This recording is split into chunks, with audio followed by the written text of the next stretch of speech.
வணக்கம் மக்களே!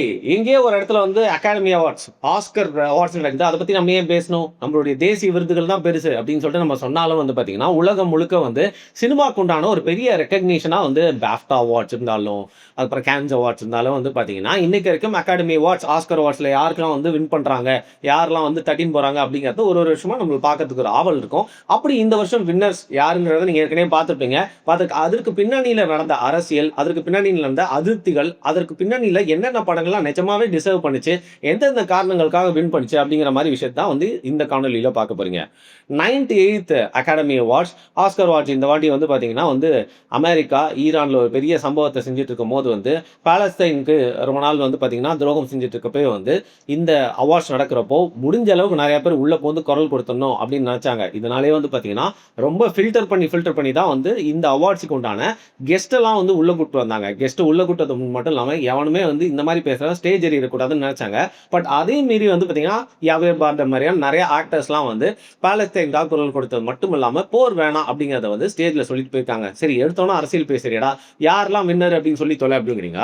Paul Thomas Anderson அவருடைய படங்கள் வந்து பார்த்தீங்கன்னா, ஒரு தனி ரசனையோட இருக்கவங்க வந்து பார்த்து ரசிக்கலாம். அவ்வளோ பியூட்டிஃபுல்லான மூவிஸ் நெறைய எடுத்திருக்காரு.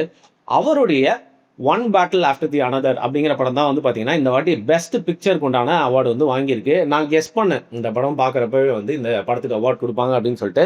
என்னன்னா, நம்மளோட லியோ நடிச்ச படம். எனக்கு லியோ ரொம்ப பிடிக்கும் அப்படின்னா கூட வந்து பார்த்தீங்கன்னா, ஷான் பென், அப்புறம் பெனிசியோ டெல் டோரோ இந்த மாரி வந்து முக்கியமான ஆக்டர்ஸ் நெறைய பேர் வச்சிருக்காங்க. அது மட்டும் இல்லாம புதுமுகங்களும் நெறைய பேர் வந்து நடிச்ச படம். இந்த படம் வந்து பார்த்தீங்கன்னா, பேசிக்கலி வந்து ஒரு வோக் ஐடியாலஜி பேசுற மாரியான ஒரு படம் தான். அந்த ஊர்லயே வந்து பார்த்தீங்கன்னா, ட்ரம்போட சப்போர்ட்டர்ஸ்க்குலாம் இந்த படத்த பார்த்தா கொஞ்சம் எரிச்சலா வரும். ட்ரம்போட எதிர்ப்பாளர்களுக்கெல்லாம் இந்த படத்த பார்த்தா வந்து, ஆஹா! சூப்பரா வந்து நல்லா அல்வா கிண்டியிருக்கானே அப்படிங்கிற மாரி வந்து பார்த்தீங்கன்னா, அமெரிக்கால கொஞ்சம் வோக் மனநிலை கொண்டவங்க எல்லாரையுமே இந்த படம் திருப்திப்படுத்திச்சு அப்படிங்கிறனால, இப்ப இருக்கக்கூடிய சூழ்நிலையில ஆஸ்கர் அவார்ட்ஸ் அதாவது அகாடமி அவார்ட்ஸோட ஒரு பெரிய அரசியலா இருக்கு. இந்த வோக் அரசியல வந்து திருப்திப்படுத்துறதுக்காக அந்த அவார்ட்ஸ்லாம் ரீசென்ட்டா குடுக்குறாங்க அப்படிங்கிற ஒரு பெரிய குற்றச்சாட்டு வந்து எழுந்துச்சு. ஸோ இந்த படம் வந்து பார்த்தீங்கன்னா, அந்த மாரி சில ரீசன்ஸ்க்காக ஃபார் எக்ஸாம்பிள் அப்புறம் மைக்ரேஷன் பண்ணி வரவங்கல்ல, இமிகிரண்ட்ஸ்லாம் இருக்காங்கல்ல, அவங்களெல்லாம் வந்து காப்பாத்துற மாரி, உள்ளுக்குள்ளேயே வந்து கலவரத்த ஏற்படுத்தி வயலன்ஸ வந்து ப்ரமோட் பண்ற மாரி இருக்கு அப்படின்னு சொல்லிட்டு நெறைய பேர் வந்து பார்த்தீங்கன்னா, ட்ரம்ப் சப்போர்ட்டர்ஸ் இல்ல இந்த படத்துக்கு எதிரான கருத்து கொண்டவங்கலாம் வந்து பார்த்தீங்கன்னா, இந்த படத்த வந்து எதிர்த்தாலும், இந்த படம் நெறைய பேருக்கு ஏதோ ஒரு காரணத்தினால வந்து பிடிச்சிருச்சு. நான் இந்த படத்த வந்து பார்த்தேன். I won't call it a bad movie. But ஒரு பெஸ்ட் பிக்சர் அப்படிங்கிற ஒரு அவார்ட் வாங்குற அளவுக்கு இந்த படம் வந்து பார்த்தீங்கன்னா, ஒரு ஆசமான மூவியா அப்படின்னு கேட்டா எனக்கு வந்து இல்ல. எனக்கு டிகாப்ரியோட ஆக்டிங் ரொம்ப புடிச்சிருந்தது.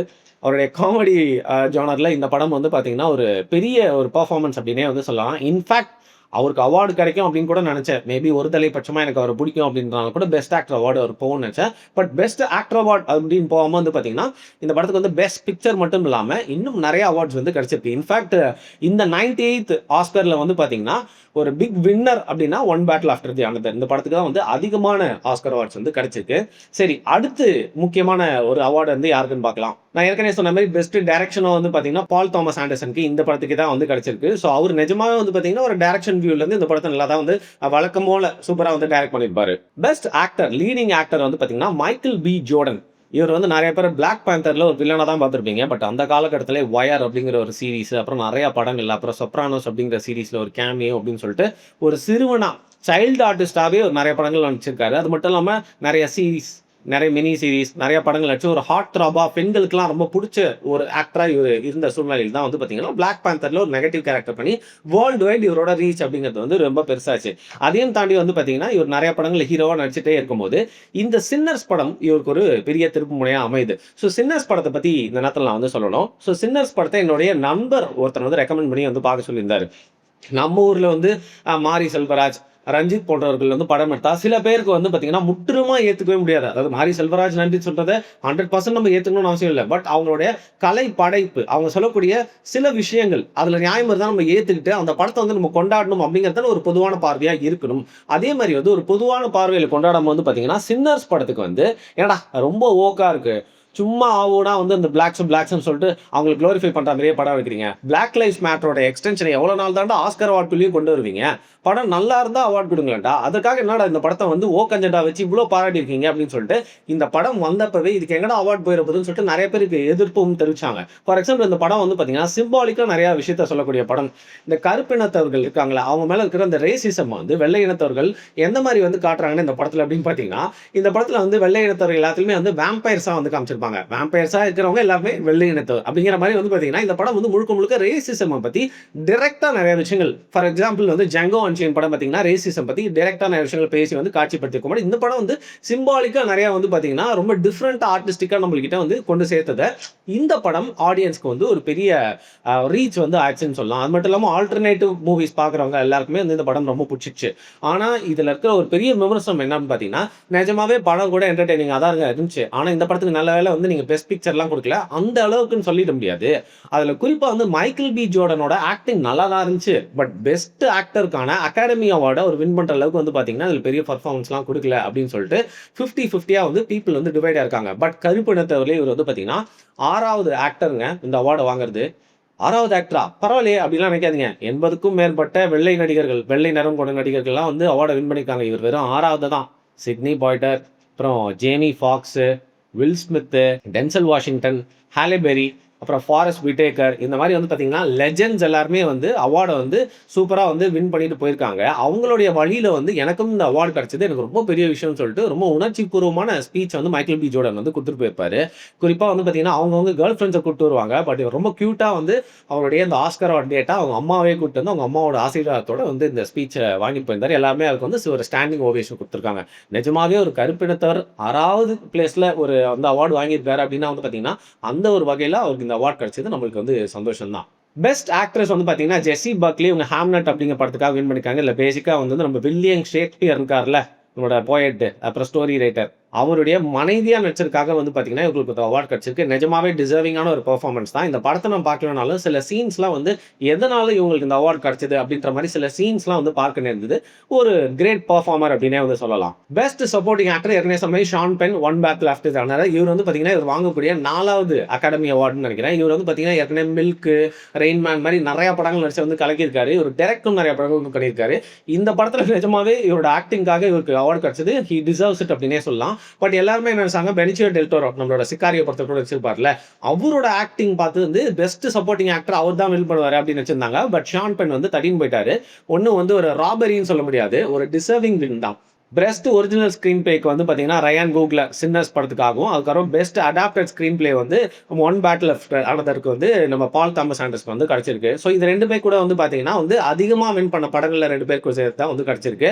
ஆனா விஷுவல் எஃபெக்ட்ஸ்ல இந்த வாட்டி வந்து தட்டி பறிக்கிறதுக்கு யாருமே இல்ல அப்படிங்கிற மாரி வந்து பார்த்தீங்கன்னா, அவதார் படம் வந்த புதுசுல அந்த முதல் பாகம் வந்தப்போ நெறைய அவார்ட்ஸ் மட்டும் இல்லாம நெறைய வசூலும் குமிச்சுது. பட் ரீசென்ட்டா வந்து ஆஷ் அண்ட் ஃபயர் வந்து பார்த்தீங்கன்னா வந்து ஒரே ஒரு அவார்ட தட்டிட்டு போயிருக்கு.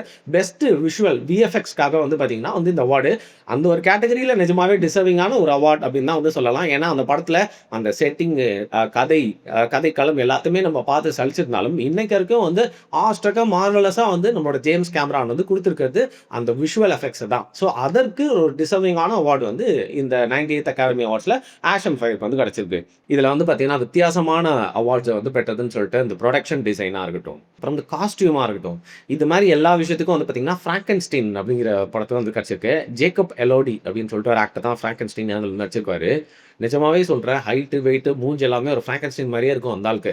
ரீசென்ட்லி வந்து பார்த்தீங்கன்னா, மார்காரெட் ராபியோட வந்து இவர் வந்து விதரிங் ஹைட்ஸ் அப்படிங்கிற ஒரு படத்திலயும் வந்து நடிச்சிருப்பாரு. ஒரு ஹார்ட் த்ராப் அப்படின்னு சொல்லுவாங்கல்ல, அந்த மாரி ரீசென்ட்டா எங்க ஊர்ல வந்து இருக்கிற பெண்கள் எல்லாம் வந்து மனம் கவர்ந்த ஒரு காதல் கல்வன் அப்படிங்கிற மாரி வந்து பார்த்தீங்கன்னா, இவர எல்லாருமே வந்து ப்ரமோட் பண்ணிருக்காங்க. இந்த பிராங்கென்ஸ்டைன் படம் வந்து முக்கியமா இந்த காஸ்டியூம்ஸ்க்காக வந்து பார்த்தீங்கன்னா, பெரிதும் வந்து பேசப்பட்டது. ஸோ புரொடக்ஷன் டிசைனும், காஸ்டியூமும் இந்த படத்த நீங்க பார்த்தீங்கன்னா வந்து அவ்வளோ சூப்பரா தான் இருக்கும். அவ்வளோ வேலைப்பாடுகள வந்து பண்ணியிருப்பாங்க. ஸோ அதற்காக இது கிடைச்ச வந்து டிசர்விங்கான அவார்ட் அப்படின்னே வந்து சொல்லலாம். அண்ட் கூடுதல் தகவல் மேக்கப் அண்ட் ஹேர் ஸ்டைலுக்கும் வந்து பார்த்தீங்கன்னா, பிராங்கென்ஸ்டைன் தான் வந்து குடுத்துருக்காங்க. ஸோ நீங்க இந்த படத்த பார்த்தீங்கன்னா தெரியும். ஏன் இந்த 3 அவார்டுமே இந்த படத்துக்கு கிடைச்சிருக்குன்னு சொல்லிட்டு. இதுல எனக்கு ரொம்ப இன்ட்ரஸ்டிங்கா இருந்த விஷயம் என்னன்னு பார்த்தீங்கன்னா, best animated movie. K-pop demon hunters அப்படின்னு சொல்லிட்டு. கே-பாப்னா உங்களுக்கு என்னன்னு தெரியும்? இது ஒரு கல்ச்சர், மியூசிக்கல் கல்ச்சர்ன்னு சொல்றான். சவுத் கொரியால இருக்க எல்லா விஷயத்தையும் சீரிஸ், ஃபுட், மியூசிக் எல்லாத்தையும் வந்து பார்த்தீங்கன்னா, ஹேர் ஸ்டைல், ட்ரெஸ்ஸிங் எல்லாமே வந்துட்டு இருக்குல்ல, அனிமே எல்லாமே. அந்த மாரி வந்து கே-பாப் அப்படிங்கிற மியூசிக் வந்து உலகம் முழுக்க ரொம்ப டிஃபரெண்ட்டா இருக்கு அப்படிங்கிறனால வந்து பார்த்தீங்கன்னா, கொண்டாடப்பட்ட ஒரு மியூசிக். ஸோ இந்த கே-பாப்ப அடித்தளமா வச்சு பார்த்தீங்கன்னா, இந்த அனிமேட்டட் மூவி பேசிக்கலி ஒரு டீமன் ஸ்லேயர் இருக்குல்ல, அந்த மாரியான ஒரு கதை தான்.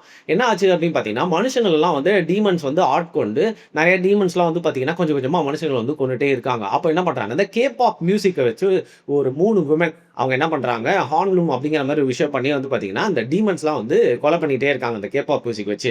ஸோ இவங்களோட அடுத்தடுத்த வாரிசுகள்லாம் வந்து பார்த்தீங்கன்னா, அந்த டீமன் ஹண்டர்ஸ் எல்லாமே வந்து பார்த்தீங்கன்னா என்ன பண்றாங்க, அவங்க ஒரு பெருசா இந்த மியூசிக்க வச்சு ஒரு சூப்பரான விஷயம் பண்ணி, எப்படி ஒரேடியா வந்து பார்த்தீங்கன்னா, உலகத்துல இருக்க டீமன்ஸ் எல்லாம் வந்து ஒழிக்கிறாங்க அப்படிங்கிறத ஒரு வித்தியாசமான முறையில வந்து காட்டியிருக்கிற ஒரு படம் தான் வந்து பார்த்தீங்கன்னா, கேபாப் டீமன் ஹண்டர். ஸோ இந்த படம் வந்து நான் இன்னும் பார்க்கல. பார்க்கணுன்ற ஒரு ஆசையோட காத்திருக்கேன். பார்த்ததுக்கப்புறம் ஒரு நாள் நம்ம தனி ஒரு ரிவ்யூவே பண்ணலாம். போன வருஷம் வந்து பார்த்தீங்கன்னா, பெஸ்ட் அனிமேஷன் மூவிக்கு வந்து ஃப்ளோ அப்படிங்கிற படத்துக்கு தான் கிடைச்சது. ஒரு கேட், பிளாக் கேட்ட பத்தின படம். அது வந்து பேசிக்கா வந்து பார்த்தீங்கன்னா, ஃப்ரீ சாஃப்ட்வேர் மூலியமே பண்ண ஒரு அனிமேஷன் படம் சொன்னாங்க. ஸோ போன வருஷம் அது வந்து ஒரு டிஃபரண்டான விஷயத்துக்காக குடுத்திருந்தாங்க.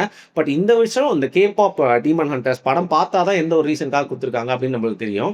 ஸோ இன்டூ த ஸ்பைடர்-வெர்ஸ் மாரி ஒரு கிரவுண்ட் பிரேக்கிங்கான ஒரு அனிமேஷன் இருக்கிறதா அப்படிங்கிறத நம்ம இந்த படத்த பார்த்துட்டு வந்து ஒரு நாள் நான் தனி வீடியோவே இத பத்தி நான் பண்றேன். எனக்கு அனிமேஷன் கேட்டகரி ரொம்ப பிடிக்கும் அப்படிங்கிறனால தான் ஒரு சின்ன எக்ஸைட்மென்ட். ஸோ எப்பவுமே வந்து பார்த்தீங்கன்னா, அவங்க ஊர்ல வர படங்களையும் தாண்டி வந்து பார்த்தீங்கன்னா, வெளிநாடுகள்ல இருக்கக்கூடிய ஏதாவது ஒரு படத்துக்கு வந்து பெஸ்ட் இன்டர்நேஷனல் மூவி அப்படிங்கிற பேர்ல வந்து குடுப்பாங்க. ஸோ நார்வே நாட்ட சேர்ந்த படமான சென்டிமெண்டல் வேல்யூ அப்படிங்கிற படத்துக்கு தான் வந்து பார்த்தீங்கன்னா, இந்த வாட்டி வந்து அவார்ட் கிடைச்சிருக்கு. ஸோ இதுல சேடான விஷயம் என்னன்னு பார்த்தீங்கன்னா, சீக்ரெட் ஏஜென்ட் அப்படின்னு ஒரு படம். நம்ம நார்கோஸ்ல வந்து பாப்லோ எஸ்கோபாரா நடிச்சார்ல, வேக்னர் மோரா பிரேசிலியன் ஆக்டர். அந்த படத்துக்கு ஏதாவது ஒரு அவார்ட் கிடைக்கும்னு சொல்லிட்டு எல்லாருமே வந்து எதிர்பார்த்தாங்க. ஸோ அதுவும் வந்து கிடைக்கல. இன்னொரு டிசப்பாயின்ட்மென்ட் ப்ளூ மூன் அப்படிங்கிற படத்துக்காக ஈத்தன் ஹாக் அப்படிங்கிற ஒரு பெரிய நடிகர் அவருக்கும் கிடைக்கும்னு சொல்லிட்டு எல்லாம் எதிர்பார்த்தாங்க.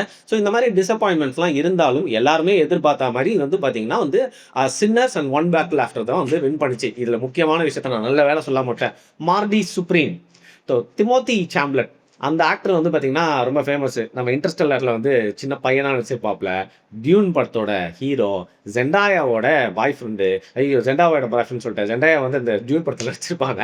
அது பார்த்தீங்கன்னா, க்ளோ காதர்ஷியான், கிம் காதர்ஷியானோட தங்கச்சி இருக்காங்கல்ல, அவங்களுடைய பாய் ஃப்ரெண்டு. இப்ப பாய் ஃப்ரெண்டா வேலை செஞ்சுட்டு இருக்காரு. எவ்வளோ நாள் அந்த கான்ட்ராக்ட் முடியும் அப்படின்னு தெரியல. ஸோ இவர் நடிச்ச அந்த மார்டி சுப்ரீம் அப்படிங்கிற படத்துக்காக இவருக்கு நிஜமாவே அவார்ட் கிடைக்கும்னு எல்லாமே எதிர்பார்த்தாங்க. ஏன்னா நிஜமாவே அவரோட அந்த கெட்டப் எல்லாமே பாப் டைலானா கூட நடிச்சிருந்தாரு. அவருக்கு வந்து அவார்ட் கிடைக்கல. சரி இதுக்காக கிடைக்கும்னு சொல்லிட்டு எல்லாருமே எதிர்பார்த்திருந்தாங்க. ஸோ மார்டி சுப்ரீம் அப்படிங்கிறது ஒரு காமெடி மூவி. ஒரு டேபிள் டென்னிஸ் பிளேயர் மார்டி அப்படிங்கிற உண்மையான டேபிள் டென்னிஸ் பிளேயரோட லைஃப்ல வந்து அடாப்ட் பண்ணி வந்து பார்த்தீங்கன்னா, அந்த படம் வந்து பண்ணியிருப்பாங்க. அவன் எப்படி போயிட்டு லண்டன்ல வின் பண்ணி அதுக்கு மேல அமெரிக்கால ஒரு பெரிய ஃபேமஸான டேபிள் டென்னிஸ் பிளேயரா வந்து மாறணும். அதுக்காக என்ன திருட்டுத்தனம்லாம் பண்ணலாம் அப்படிங்கிற சொல்லக்கூடிய ஒரு கதை உள்ள படம். ஸோ பேசிக்கலி திமோத்திக்கு வந்து நிறைய அவார்ட்ஸ் வந்து கிடைக்கும் அப்படிங்கிற மாதிரி அவரை மார்க்கெட் பண்ணி இந்த வருஷம் வந்து பூஸ்ட் பண்ணிட்டே இருந்தாங்க. அதற்கேற்ற மாதிரி அவரோட அப்பியரன்ஸும் எல்லாத்துலயுமே இருந்துச்சு. பட் பெரிய பெரிய டிசப்பாயின்மெண்ட் இந்த whole Oscar awards 98th academy அவார்ட்ஸ்ல வந்து பார்த்தீங்கன்னா, திமோத்திக்கு தான். ஸோ அவர் மூஞ்சி என்னதான் சிரிச்சுட்டே இருந்தாலும் உள்ளுக்குள்ள சோகத்தோட இருக்காருன்னு சொல்லிட்டு அவரை வச்சு மீம் நிறைய கிரியேட் பண்ணிட்டாங்க. இதுல குறிப்பா போயிட்டு அவார்டு வாங்காத அசிங்கம்னு பாத்தீங்கன்னா இன்னொரு அசிங்கமும் பட்டிருக்காரு நம்ம திமோத்தி சாம்லே. இப்போ ஒரு ட்ரெஸ்ஸை போட்டு போறோம் அப்படின்னா அது ஆக்ட்ரஸா இருந்தா அந்த ட்ரெஸ்ஸை வந்து அழகா போட்டு போயிட்டு தடிக்குள்ளாம வரதே இந்த மாதிரி ரெட் கார்பெட் ஃபங்க்ஷன்ல ரொம்ப பெரிய விஷயமா இருக்கும். ஆனா நம்ம திமோத்தி சாம்லே வந்து பாத்தீங்கன்னா அவார்டும் வாங்காம படியில ஆஸ்கர்ல ரெட் கார்பெட்ல இறங்கி வரப்போ தடிக்கு கீழே விழுந்து ஒரே அசிங்கப்பட்டாரு அப்படின்னு சொல்லிட்டு நியூஸா பரவிட்டு இருக்கு. இதோட ப்ராப்பரான ஃபுட்டேஜ் கிடைக்காதனால இது உண்மையா இல்ல ஏஐயா இல்ல கிளப்பி விட்டாங்களா அப்படின்னு சொல்லிட்டு இன்டர்நெட்டே ஒரே குழப்பத்துல இருக்குதுப்பா. மீம்னோட வந்து ஞாபகத்துக்கு வருது. கோனன் ஓப்ரைன் சொல்லிட்டு ஒரு ஸ்டாண்டப் காமெடியன், ஒரு டிவி ஹோஸ்ட் இருப்பாரு. அவரு வந்து பார்த்தீங்கன்னா, அதிகமான மீம குடுத்த ஒரு ஆக்டர் யாருப்பா? நம்ம லியோ தானே. அவர வச்சு இன்னொரு ஒரு மீம கிரியேட் பண்ணிக்கலாம்னு சொல்லிட்டு, ஒரு சூப்பரா ஒரு மீமும் வந்து இந்த ஆஸ்கர் அவார்ட்ஸ்ல வந்து கிரியேட் பண்ணியிருந்தாங்க. நெறைய பொலிட்டிக்கல் ஸ்பீச்சஸ் இருந்தாலும், நெறைய காமெடிகள் இருந்தாலும் வந்து பார்த்தீங்கன்னா, வில் ஸ்மித் நம்ப கிறிஸ் ராக் அரஞ்சா மாரி ரொம்ப சர்ச்சையான விஷயங்கள் எதுவுமே நடக்காம தான் வந்து முடிஞ்சிருக்கு இந்த 98th அகாடமி அவார்ட்ஸ். ஸோ இத பத்தி வந்து நான் சொன்ன தகவல தாண்டி உங்களுக்கும் ஏதாவது இன்ட்ரெஸ்டிங்கான விஷயம் தெரியும் அப்படின்னா வந்து கீழ மறக்காம கமெண்ட் பண்ணுங்க. மிக்க நன்றி.